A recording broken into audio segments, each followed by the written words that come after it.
Did you notice the peaceful transfer of power at the Capitol this past week? No, not in Washington. I'm talking about the Capitol 109 miles away in Richmond, Virginia. I just so appreciate your willingness to be so helpful as we head towards this next stage in Virginia's future. Now that's how it should be done. Republican Glenn Youngkin, who beat Terry McAuliffe in the race for governor last week, met with the man he's going to replace, Democrat Ralph Northam. They had lunch, they were polite, it all seemed very cordial. Makes you wonder how things would have gone in Richmond had McAuliffe eked out a victory over Youngkin, in part because of what was being said in the right-wing echo chamber just before the votes were being counted in Virginia. The day before the gubernatorial election, Donald Trump was telling his supporters that they must get out and vote because of the, quote, margin of fraud in Virginia. Steve Bannon, who is still thumbing his nose at a subpoena to appear before the January 6th committee, was warning his followers Democrats were going to try to steal the Virginia election. Over on Fox, they were being totally responsible about the whole thing. Sorry, I mean totally irresponsible. If it's first of all, it's really tight, they'll steal it. So you can't afford to have a really tight election. You have to win by a big enough margin they can't steal it. Actually, former House Speaker Newt Gingrich was wrong. Youngkin won by 2.2 points in Virginia. It was not a blowout. It was fairly close, just under 70,000 votes. By the way, that's a smaller margin of victory than Joe Biden's win over Donald Trump. And we all saw what happened in January at the Capitol in Washington. But it wasn't just Newt sounding the stop the steal alarm bells in Virginia. Tucker Carlson, who just released a tinfoil hat documentary on January 6th, was also suggesting that the fix was in.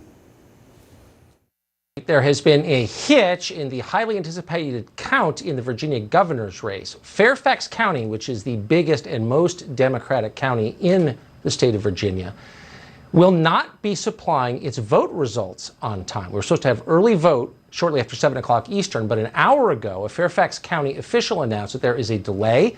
They say they need to rescan the ballots. They're going to release a partial count, quote, of their early vote in person sometime this evening. Bill Hemmer will be tracking that for us. We're also going to talk to Brit Hume, trying to figure out how many votes they need, apparently. Just kidding.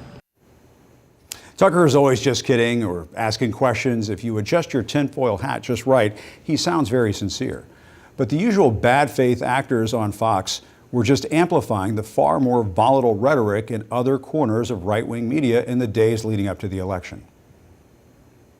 They got to get out of the watching mode. They got to get into the fighting mode. They got to get sharp elbows because otherwise the blue machine in Virginia is just once again going to just generate enough votes to put one side over the other. This is a grave concern, and the Republican side should be jumping up and down, fighting. They should be throwing fists. They shouldn't be losing gracefully. They need to really, really work on this fighting arrangement. They got to get out of this passive, crouching, watching mode. So a lot of concerns. The host of that show, John Fredericks, a popular figure in conservative talk radio, was whipping up plenty of hysteria on his own about the vote in Virginia for days. Everything moving in Youngkin's direction and the Republicans, but a lot of people fear this is going to get stolen. They're going to try to cheat. We've got all kinds of irregularities now going on. Where's the jumping up and down here? Where's the lawsuits? Why are they accepting mail-in ballots way after the deadline?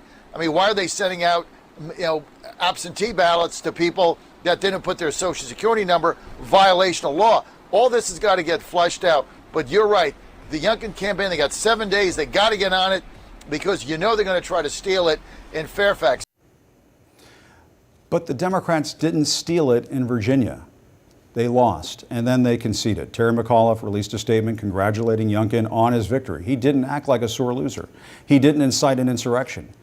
Youngkin, who appealed to Trump supporters by calling for election audits in Virginia before his victory, gladly accepted McAuliffe's concession. And now the peaceful transfer of power in Richmond is well underway. There was no riot in Richmond, thank goodness, right?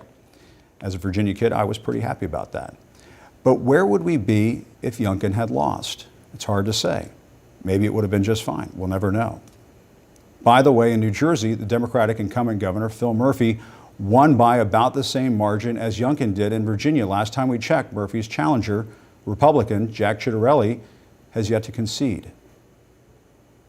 Our democracy is in big trouble if only one of our two major political parties accepts the election results when they win. The Pundits in Washington have been furiously slicing and dicing last week's election results in search of some larger meaning behind Youngkin's victory. The one lesson that sticks with me is that our system of government, while far from perfect, worked pretty well last week, despite what happened back in January. Perhaps some in the MAGA movement and on Fox can now have a little more faith in their fellow Americans and in our democracy. There's been a lot of complaining about wokeness this past week. I've been more worried about repairing the brokenness of our republic. Enough with this stop the steal nonsense. If you win, great. If you lose, move on. Please. No more whining. No more sore losers. No more lies. Just stop the squeal.